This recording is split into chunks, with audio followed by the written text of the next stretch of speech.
आज की इस वीडियो का टॉपिक है प्रॉब्लम ऑन सेल वेरिएंस। इस वीडियो में हम एक प्रॉब्लम में सेल वेरिएंस को कैलकुलेट करेंगे। तो जैसे कि अपनी लास्ट वीडियो में हमने सेल वेरिएंस के बारे में जाना कि सेल वेरिएंस डिफरेंस होता है between actual sales and budgeted sales. Budgeted sales वो जो कंपनी ने प्लान की हुई होती हैं। इसके अलावा हमने सेल वेरिएंस को कैलकुलेट करने के लिए एक फॉर्मूला देखा था जिसमें सेल वेरिएंस कुछ इस तरह से कैलकुलेट किया जाता है कि sale variance is equals to actual sales minus budgeted sales.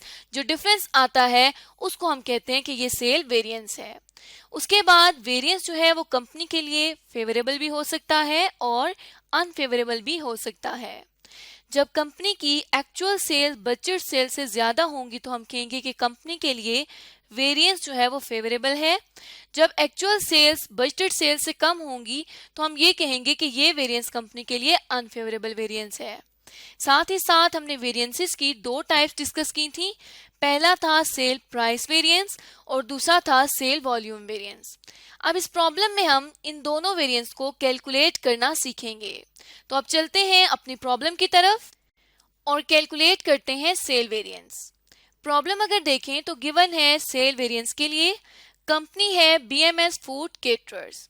साथ ही साथ अगर रिक्वायरमेंट पर आए तो कहा जाता है कि कैलकुलेट करें total budgeted and actual contribution for the month of October 2014। अक्टूबर 2014 के लिए हमने total budgeted and actual contribution calculate करना है बीएमएस कंपनी के लिए। साथ ही साथ रिक्वायरमेंट बी के मुताबिक कैलकुलेट करना है हमने सेल वॉल्यूम कंट्रीब्यूशन वेरिएंस और सेल का प्राइस वेरिएंस।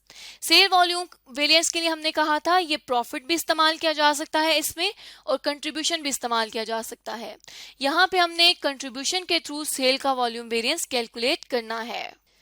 तो अब अगर कंपनी के डेटा की तरफ आएं तो ये कहा जाता है कि BMS food caterers supplies meal boxes to canteens of various hospitals and organisations. ये जो कंपनी है ये मील बॉक्सेस खाने के डब्बे डिफरेंट कैंटीन्स में प्रोवाइड करता है हॉस्पिटल्स और ऑर्गेनाइजेशंस की। साथ ही कहा जाता है कि BMS has recently installed standard costing system to monitor and control its cost. Company ने अभी recently standard costing system introduce कराया है अपनी कॉस्ट को कंट्रोल और मॉनिटर करने के लिए। The caterer set the following budgeted and standard data for each boxes. हर डब्बे के लिए कंपनी ने कुछ डेटा सेट किया है जिसमें सबसे पहले budgeted sales and production activity level दिया गया है कि 36,000 कंपनी ने प्लान किया है कि 36,000 डब्बे जाएंगे खाने के। साथ ही साथ सेलिंग प्राइस भी सेट कर दी है, फिक्स कर दी है स्टैंडर्ड कि 350 रुपीज एस्टिमेट किया है कि एक डब्बे से सेलिंग प्राइस आएगी। साथ ही साथ कुछ स्टैंडर्ड कॉस्ट दी गई है, मतलब कंपनी ने ये कॉस्ट प्लान की है अपने बॉक्सेस के लिए, जिसमें मील के लिए कहा जाता है कि एवरेज स्टैंडर्ड कॉस्ट 192 पर किलोग्राम है और एक डब्बे की कॉस्ट 210 रुपए की है। लेबर कॉस्ट जो है वो 30 रुपए की है और उसमें कहा जाता है कि 2 मिनट लगते हैं एक मील बॉक्स को पैक करने में। साथ ही साथ वेरिएबल ओवरहेड के लिए भी कहा जाता है कि 2 मिनट लगते हैं एक खाने के डब्बे को पैक करने के लिए और पर बॉक्स उसकी कॉस्ट है 15 रुपीज। साथ ही कहा जाता है कि 35,600 बॉक्सेस हैं जो कि कंपनी ने एक्चुअली सर्व किए हैं to generate the revenue of 12.104 rupees. ये रेवेन्यू जनरेट करने के लिए कंपनी ने एक्चुअली 35,600 बॉक्सेस जो है वो सर्व किए हैं अक्टूबर के महीने के दौरान। The actual cost data are as follows और जो एक्चुअली कॉस्ट लगी है वो यहाँ पर हमें अवेलेबल है, जिसमें कहा जाता है कि कॉस्ट ऑफ प्रोडक्शन जो है मील की वो है 7.404 मिलियन रुपीस की, जिसमें मील जो दिया गया है वो 39,810 किलोग्राम्स है। साथ ही साथ लेबर कॉस्ट है 1500 आवर्स की टोटल 99,6,800 रुपीस की लेबर कॉस्ट है और इसी तरह से वेरिएबल कॉस्ट 1500 आवर्स की 5,69,600 रुपीस की गिवन है। अब डेटा सारा हम पढ़ चुके हैं। हमने सबसे पहले रिक्वायरमेंट को सॉल्व करना है जिसके मुताबिक टोटल बजटेड और एक्चुअल कंट्रीब्यूशन हमने कैलकुलेट करना है।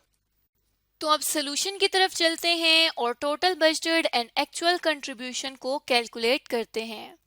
यहाँ पे हम सोल्यूशन में सबसे पहले ए पॉइंट को सॉल्व कर रहे हैं, जिनमें मजीद 2 पॉइंट्स हैं। एक पे हमने टोटल बजटेड कंट्रीब्यूशन और दूसरे पे एक्चुअल कंट्रीब्यूशन को कैलकुलेट करना है। सबसे पहले हम टोटल बजटेड कंट्रीब्यूशन को कैलकुलेट करेंगे। तो अगर बजटेड को देखा जाए, प्लान डेटा को देखा जाए, तो उसके मुताबिक 36,000 बॉक्सेस जो हैं वो कंपनी को अवेलेबल हैं। हमने क्या करना है कि सबसे पहले ये देखना है कि स्टैंडर्ड सेलिंग प्राइस एक डब्बे की कितनी सेट की गई है। बेसिकली कंट्रीब्यूशन हम किस तरह से कैलकुलेट करते हैं? कंट्रीब्यूशन हम कैलकुलेट करते हैं सेल्स में से वेरिएबल कॉस्ट को लेस करके। तो सबसे पहले हम लिखेंगे कि स्टैंडर्ड सेलिंग प्राइस कितनी है। क्योंकि हमने बजटेड कंट्रीब्यूशन को कैलकुलेट करना है तो उसके लिए हमें स्टैंडर्ड सेलिंग प्राइस ही रिक्वायर्ड है। अगर स्टैंडर्ड सेलिंग प्राइस पर बॉक्स पर जाएं तो यहाँ पर हम देख सकते हैं कि 350 रुपीज एक डब्बे की सेलिंग प्राइस अवेलेबल है। हमने यहाँ से 350 रुपीज को इसके आगे लिख दिया है और यहाँ पर करेंसी भी मेंशन कर दी है कि ये करेंसी जो है वो रुपीज में है। उसके बाद हमने स्टैंडर्ड सेलिंग प्राइस में से देखा कि वेरिएबल कॉस्ट को लेस करना है कंट्रीब्यूशन कैलकुलेट करने के लिए। तो यहाँ से हम क्या कर देंगे? लेस कर देंगे वेरिएबल कॉस्ट के लिए। वेरिएबल कॉस्ट की तरफ अगर चलें तो यहाँ पर हमने स्टैंडर्ड वाली जो हमारे पास कॉस्ट है उसको देखना है। उसके मुताबिक 210 रुपीज मील के हैं, 30 रुपीज लेबर कॉस्ट के हैं पर बॉक्स। इसी तरह वेरिएबल ओवरहेड पर बॉक्स 15 रुपीज आ रहे हैं। तो यहाँ पर अगर हम देखें तो हमने ये मेंशन कर दिया है 210 प्लस 30 प्लस 15 रुपीज। तो हम इन तीनों को ऐड कर देंगे, 210 प्लस 30 प्लस 15 रुपीज। तो ये आ जाएगी 255 rupees per box variable cost. अब हमने जब सेलिंग प्राइस में से वेरिएबल कॉस्ट पर यूनिट को लेस करना है तो कंपनी के पास कंट्रीब्यूशन आ जाएगा, कंट्रीब्यूशन मार्जिन पर बॉक्स, जिसे हम कह देंगे कि ये ए है। अब यहाँ पे हमने क्या करना है कि 350 में से लेस कर देना है 255 रुपीज को, तो ये कंट्रीब्यूशन पर बॉक्स 95 रुपीज आ जाएगा। अब कंट्रीब्यूशन पर बॉक्स हमारे पास आ चुका है। अगर स्टैंडर्ड को देखा जाए तो अब स्टैंडर्ड जो है कंट्रीब्यूशन पर यूनिट तो हमने या पर बॉक्स हमने कैलकुलेट कर लिया है, लेकिन रिक्वायरमेंट के मुताबिक टोटल हमने कैलकुलेट करना है कि टोटल बजटेड कंट्रीब्यूशन कितना है। तो टोटल को कैलकुलेट करने के लिए हम यहाँ पर टोटल बॉक्सेस लिख देंगे जो कि बजटेड बॉक्सेस होंगे। तो यहाँ पर बॉक्सेस जो हैं वो 36,000 है।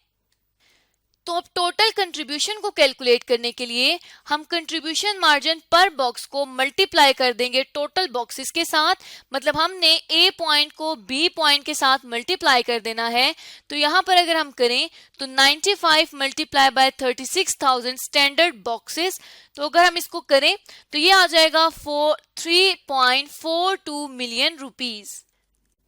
तो यहाँ पे हमने टोटल बजटेड कंट्रीब्यूशन 36 बॉक्सेस के लिए कैलकुलेट कर लिया है, जो कि 3.42 मिलियन रुपीस आ चुका है। तो अगर क्वेश्चन में देखें तो फर्स्ट रिक्वायरमेंट का first part budgeted total contribution हमने कंप्लीट कर लिया है। अब हमारे पास एक्चुअल कंट्रीब्यूशन हमने कैलकुलेट करना है, जो कि हम एक्चुअल डेटा के थ्रू कैलकुलेट करेंगे। तो यहाँ पे अब हमने एक्चुअल कंट्रीब्यूशन को कैलकुलेट करना है। एक्चुअल कंट्रीब्यूशन 35,600 बॉक्सेस पर होगा, क्योंकि एक्चुअल जो कैपेसिटी आ रही है वो 35,600 बॉक्सेस की आ रही है, जो कि हमें क्वेश्चन में अवेलेबल है। तो अब एक्चुअल कंट्रीब्यूशन और सेल वेरिएंसेस दोनों तरह से कैलकुलेट करने के लिए हम नेक्स्ट वीडियो में देखेंगे कि किस तरह से एक्चुअल कंट्रीब्यूशन और सेल वेरिएंस की दोनों टाइप्स को कैलकुलेट किया जा सकता है। तो इस तरह से आज की इस वीडियो में हमने अभी तक टोटल बजटेड कंट्रीब्यूशन कैलकुलेट कर लिया है।